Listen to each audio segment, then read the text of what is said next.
Praise God! Magandang gabi po sa ating lahat. So ako po si Sister Leia from J1 Abu Dhabi. Sa lahat po ng mga kakapanood ng video na ito, kumusta po ang bawat isa? Alam po tayo ay super blessed.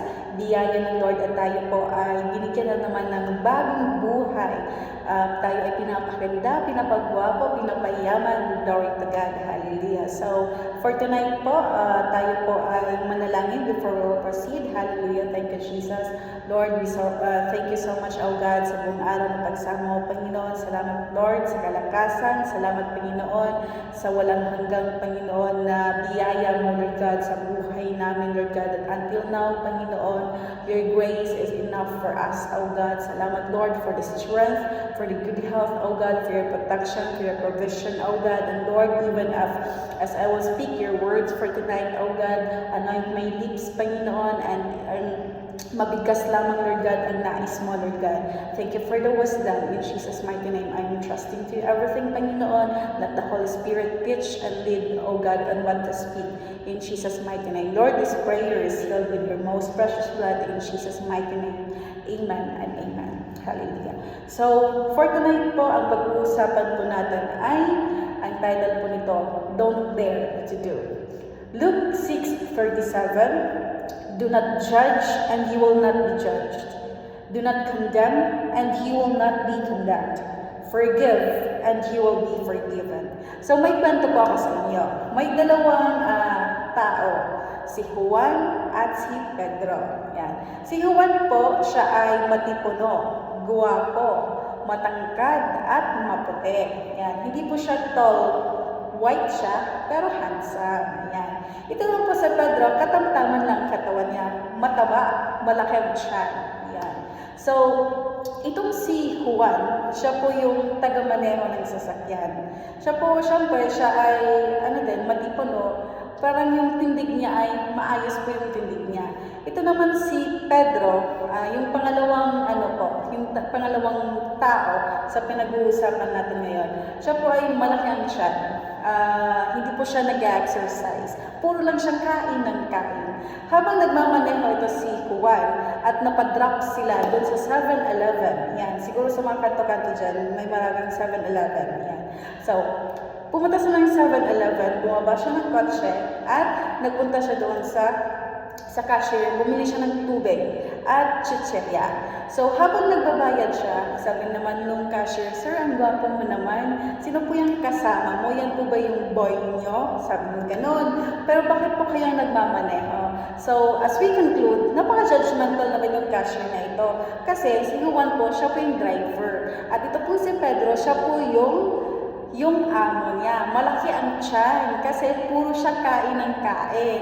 Maraming pera, bili ng Jollibee, bili ng burger sa McDo. Kaya nagpapalaki lang siya ng kanyang tiyan. So, we see or we look at the people by their physical aspect. Pag sila ay maganda ang tindig, siguro gwapo, gano'n, masasabi natin, ay ito, mayaman to. Ay ito,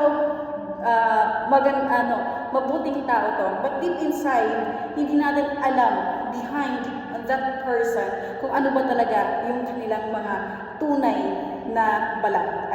Tunay na pagkakatao. Kung sila ba talaga ay with a good background or sila ba ay nakakagawa ng mabuti sa kanilang kapwa or just looking at their physical aspect. So, for tonight, I would like to gusto ko po sa inyo ihatid yan. Huwag po tayong manghusga. Okay? According sa Galatians chapter 6 verse 7, do not be deceived. God is not mocked. For whatever one sows, that will he also reap. So, dalawang bagay po. Sow good, reap rewards. Sow bad, reap destruction. Pag tayo ay nagtatanim ng kabutihan, tayo ay aani ng maraming rewards. Yan. Pag tayo ay mapagbigay, yan. Marami din ang magbibigay sa iyo as a return. Sino magbabalik? God will use people to return of what you have given to others. Then, if we are sowing bad, negative, lahat na lang iniisip natin, puro negative. Sometimes we're thinking about suicidal thoughts. Ano yung maaani natin? 'Di ba? Some of the young people nowadays, or even not young people, sila po they have their suicidal thoughts. That's what they're thinking. They're thinking about bad thoughts. Yeah. So, ano yung maaano nila? Nag-aano po sila ng what? Depression. Kung hindi man sila natutuluyan na mamatay, dahil yun yung iniisip nila, umaano sila ng depression, anxieties, hindi sila masaya sa buhay nila. Kung tayo ay nagtatanim ng puro na lang paghihigante, ano ang marireturn sa atin? Anger, di ba? Tayo ay magre-return din ng full of walang happiness sa buhay natin. Walang joy sa buhay natin because we are thinking or we are doing such things that are bad. But if we are sowing good, then we are having the rewards from God. Siya ang magre-reward sa ating mga kapatid, and He gonna use other people to bless you. So as we will apply this into our lives as an application, we have 3 things. Do not judge. Huwag tayong manghuhusga. Sabi nga, di ba, this is a very common phrase, do not judge the book by its cover. Kasi, kung ang cover ay siguro lumang aklat na ito, So, kung lumang aklat na ito, syempre yung cover niya, it's not good looking at all. But if we're gonna see inside, or if we will read, that's all the facts, that's all the truth behind of that book, inside of the book, whatever is written, yun po yung kagandahan doon. But if you're gonna judge the book by its cover only, alone, then hindi mo babasa kung ano yung buong istorya doon sa aklat niya. And second thing, do not condemn. Pag tayo ay magko-condemn, tayo magpaparusa ng ibang tao, even if they did not do such thing, at tayo ay maghuhusga sa kanila, or tayo ay magpaparusa sa kanila, tayo din ay paparusahan ng Panginoon. And forgive, and you will be forgiven. So kung hindi tayo nagpapatawad, and the Lord itself will not forgive us. Remember, John 3:16, because of the love of God for us, He sent His begotten Son, Jesus Christ, to save you, to save me, to save everyone, to save us because of our sins that we made. And thank you, Lord, for this grace. Sabihin mo nga kapatid, thank you, Lord, for giving Jesus Christ to die on the cross to save my sins. Diba? Ang sarap-sarap naman nun. We have the salvation. We have the freedom to worship God. We have the freedom to pray. We have the freedom to worship the Lord. We have the freedom to ask whatever you need. Diba? Kahit nga yung wants natin, hindi lang needs ang binibigay ng Lord. Kahit yung wants natin, binibigay niya.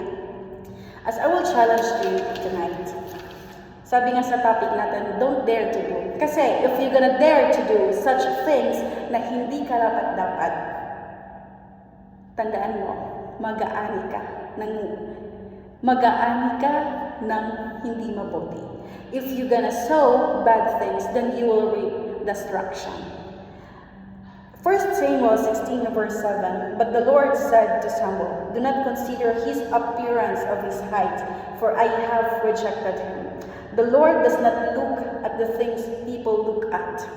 Yan, hindi tumitingin ang Panginoon kung ano man ang tinitingnan mo ngayon, kung ano man ang tinitingnan ng tao sa buhay ko ngayon. The Lord doesn't look at it as people did. People look at the outward appearance. Yan, mahilig lang sila sa outward appearance. Gaya nga ni Juan, diba?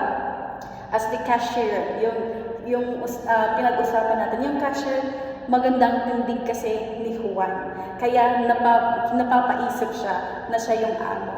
Pero nung nakita niya si Pedro, malaking siya, parang simpleng tao lang. Pero yun pala ay milyonaryo. May-ari ng maraming businesses, may-ari ng magagarang sasakyan, may-ari ng maraming bahay, house and lots, cash.